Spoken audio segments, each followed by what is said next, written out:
If for no other reason, out of sheer selfishness, the more you could help other people, the happier they are to contribute back to you in some way. The Ten Commandments Wealth went live on Easter Sunday. Join thousands of other people that made a commitment to a brighter future, to more prosperity, to brighter ways and better days. If you want to see the rest of this interview with this champion and many others, do yourself a favor. Click that link. I'll see you inside the Ten Commandments Wealth. It's right over there. Click that link. Bunny, what should you do? Click the link right there. Do it now. Today I get to chat with Cody No Love Garbrandt. And Cody, he had a 11 fight win streak, started off his career with, went straight to the belt. So boom, boom, boom, boom, boom, boom, boom. 11 wins in a row. Beat Dominic Cruz, who's a really tough person, is very unorthodox movements, and Dominic gave a lot of people a lot of troubles in his career, and was still fighting and still giving people some troubles. So, amazing story of in your UFC career, in your professional fighting career. But where did that start from? What happened earlier in life that you come from a smallish town Ohio boy? For me, what got my love for fighting was, I think, the way that we grew up. Our mother was a single mother, had 2 children, young age, and we got into wrestling at a young age. So I would say the love and the passion for the competitiveness was through wrestling. And then my uncle was a boxer, so he trained us in boxing. We weren't allowed to box, really. My mom didn't really want us to box or fight, but she was okay with wrestling. Slamming each other on our heads and wrestling, but boxing, we're not boxing. But so I feel like wrestling was a huge center of, for me, to learn disciplinary actions of what it took to be a wrestler. You had to give up a lot. At a young age, you couldn't really go to birthday parties and eat right because you had to make it the weight class. So I think making the weight, giving up time even after school. 3rd, 4th grade after school, you guys, your friends are going and playing skateboard and you're riding the bikes, playing tackle football. We were loading up in a car and driving, 2+ hours to wrestling practice. Doing our homework on the way. So I think that's what really ascended my love for competitiveness, and then obviously, MMA got pretty popular as I started growing up, watching, Chuck Liddell, like we spoke about earlier, Forrest Griffin, all these guys, Randy Couture, in the earlier 2000s, and I was like, man, that's what I want to do. Like, I would love to. I boxed and wrestled, so combining it with MMA was just, for me, to be the most violent that you can. You can use elbows, knees. You could use more of a martial artist. And I know a lot of fans or people that really don't know too much of the MMA space. It's art. It's martial arts. We can be creative in there. I think that martial arts MMA, in a sense, allows you to paint a picture that you want to paint. Like you have a different adversary that you're training or getting ready for, but you control how that fight or how you're going to approach that fight inside the octagon when the door closes. So just the love for that, I think, early on from wrestling and boxing, and just as an early kid, knowing and understanding what I gave up to compete, and the love for it was what made me want to be successful in MMA.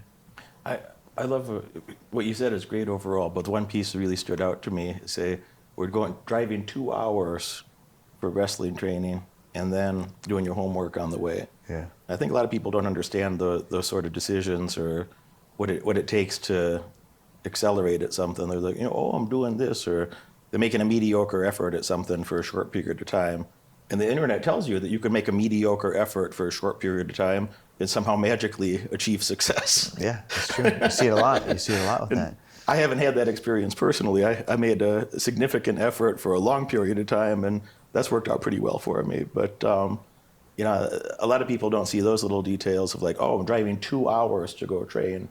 But Tito Ortiz, and I had a conversation like this with him. Tito says, after he was world champion, he's driving an hour from Orange County to Los Angeles because there's a specific coach he wanted to work with in LA.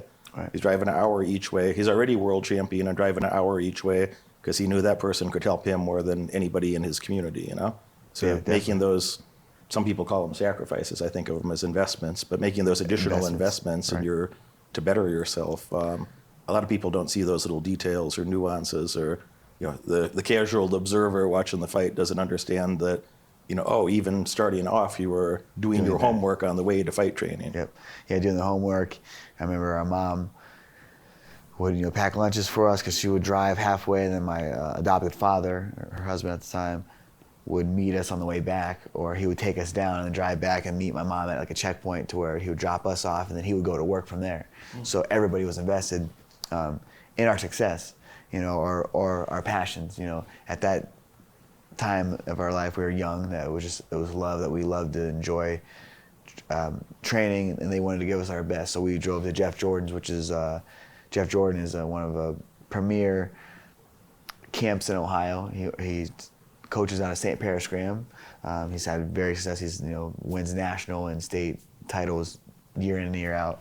So that's where we went to. Every Tuesday, Thursday, we drove down just to get the best. Like I said, we wanted to be the best and wanted to have that leg up in the race. And we were so competitive, me and my brother, and we just enjoyed it. But like you said, a lot of people don't understand, even like what you tell about Tito. As a champion, he's already won the world champion. He's a world champion, but he's still investing in himself to get better, to hold on to that title, to be the best.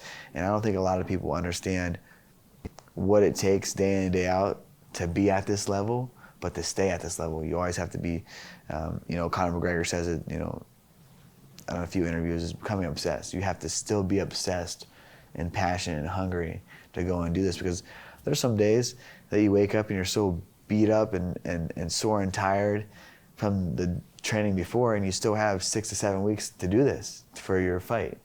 You have to just, really, it boils down, for me, the passion, and then obviously the hunger to go in there and fight and battle to better your life, because every fight you have that you're gifted is an opportunity, to win. It opens up so many doors. Obviously, we're fighting for purses now. The first purse that you get is you have to make weight, and then the second purse that you get, you have to win the fight. So you have to have that hungriness to go in there and just, through everything, adversity that comes into training camps, and like I said, traveling, investing in yourself. That's where I'm at too as well. Trying to figure out, what's best for me. I've been to the top. I've, fought the who's who of the divisions.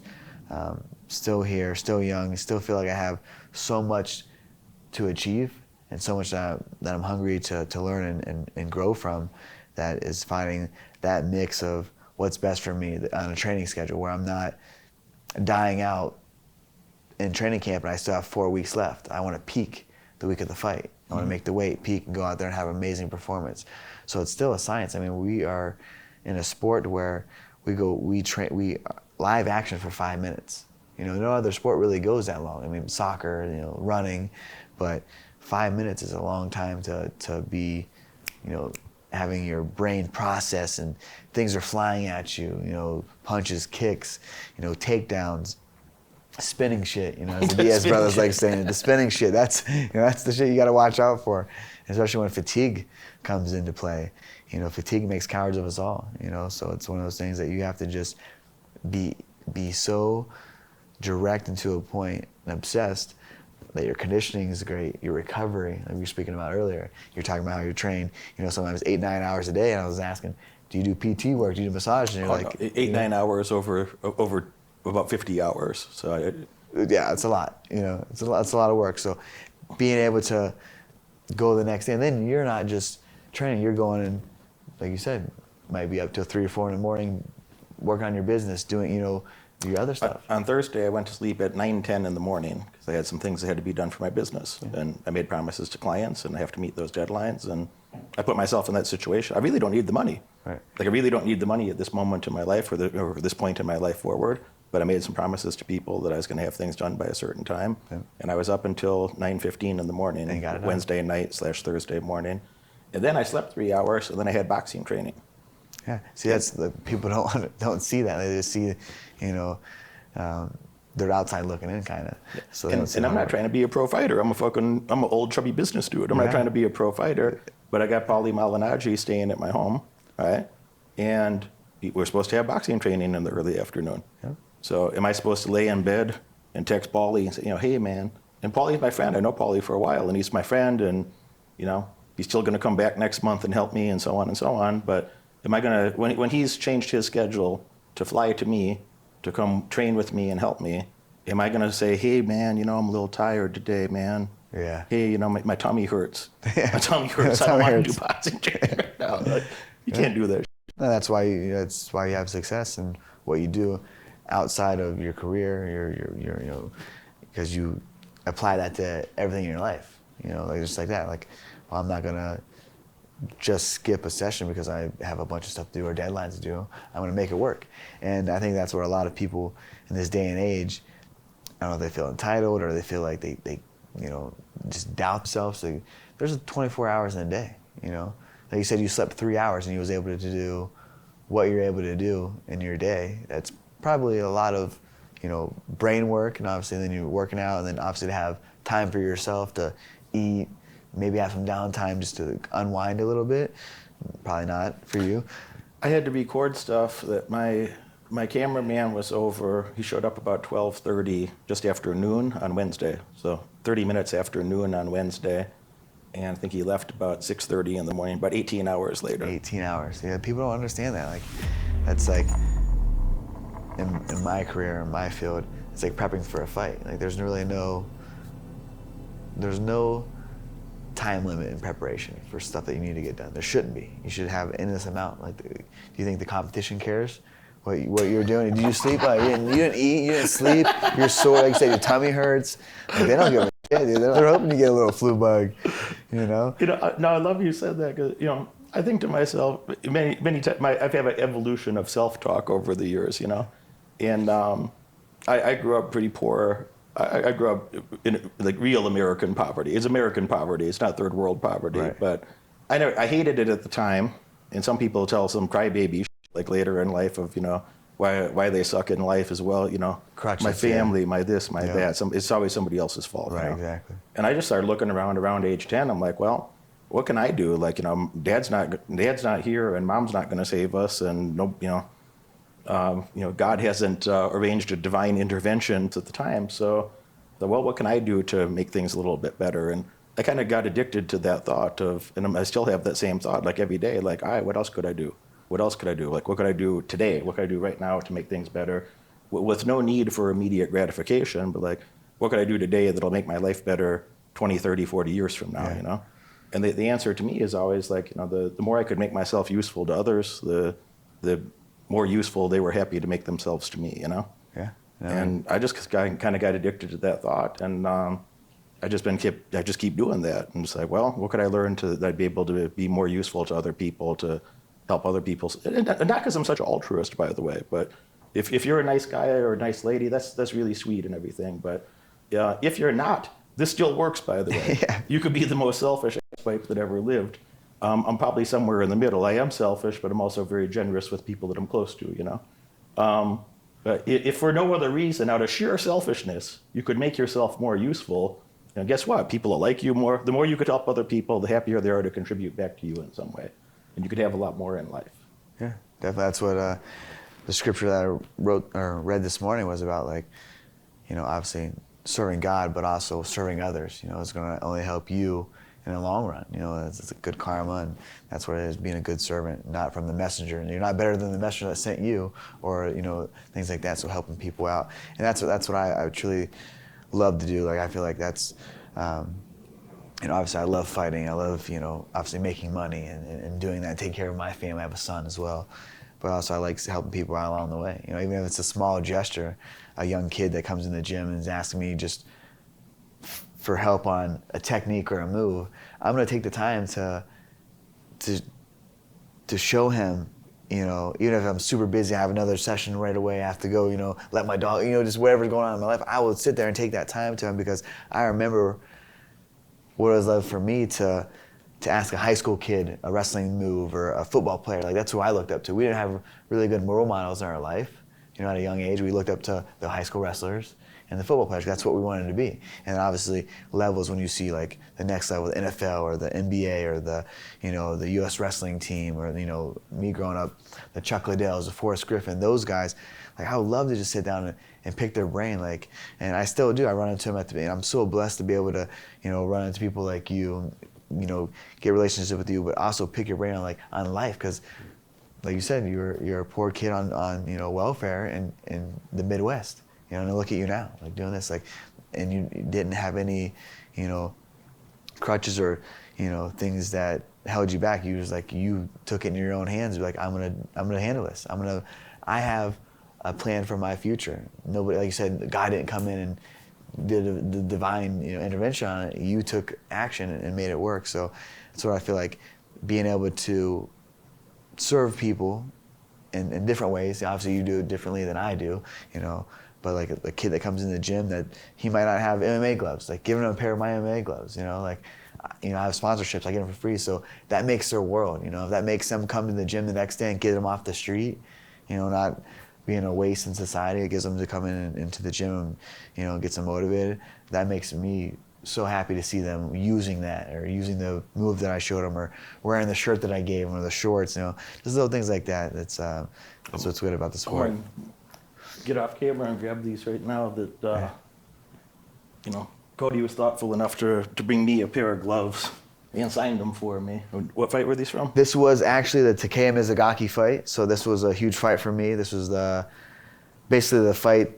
I knocked him out in 48 seconds, but it earned me a title shot against Dominic Cruz. So I had him around, and I thought it'd be a great gift to bring Derek. And there's still blood on them. I had the shorts too that had blood, but I didn't give him the shorts. So the gloves, you know, those are you know, very important fight in my career. So no, it's amazing. And been holding on to him for a special occasion. So this is a special occasion. No, I appreciate that. Yeah. This is a very, very thoughtful gift, and I feel like I owe you something. I'll make sure you get it. Don't worry. Not at all. I'll make sure you're happy. I was living on my coach's living room on a mattress. You know, I ended up like just bouncing at a bar. I'd been a cop. I quit my job. And Derek Moneyberg presents the 10 Commandments of Wealth.